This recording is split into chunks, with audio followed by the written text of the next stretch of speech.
श्री हरि के चरणों में नमन। आज हम श्रीमद् भगवद गीता के अध्याय 2 के श्लोक संख्या 21 का अध्ययन करेंगे। वेद अविनाशिम नित्यम य एनम अजम अव्ययम कथम सह पुरुषः पार्थ कम घातयति हन्तिकम। इस श्लोक में भगवान कृष्ण ने आत्म तत्वविद किसी को भी मारने या मरवाने वाला नहीं होता, यह कथन कहा है।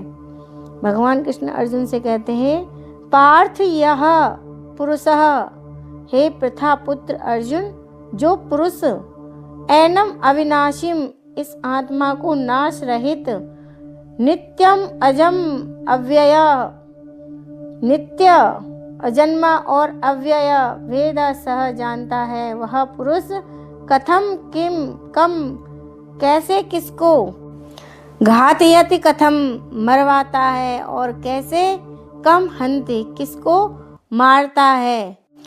भगवान कृष्ण अर्जुन से कहते हैं, हे पार्थ, जो व्यक्ति यह जानता है कि आत्मा अविनाशी, अजन्मा, शाश्वत तथा अव्यय है, वह भला किसी को कैसे मार सकता है या मरवा सकता है। प्रत्येक वस्तु की समुचित उपयोगिता होती है, और जो ज्ञानी होता है वह जानता है कि किसी वस्तु का कहाँ और कैसे प्रयोग किया जाए।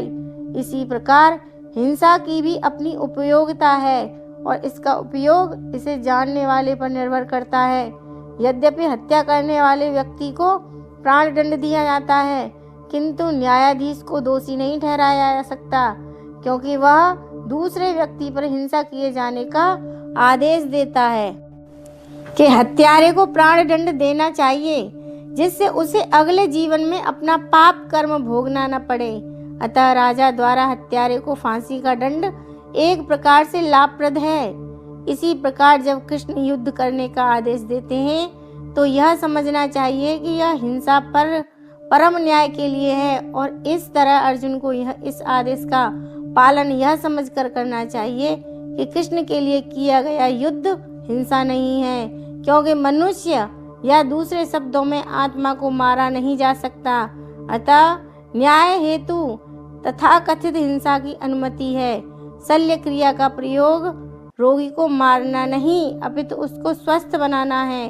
अतः कृष्ण के आदेश पर अर्जुन द्वारा किया जाने वाला युद्ध पूरे ज्ञान के साथ हो रहा है, उसे पाप फल की संभावना नहीं है।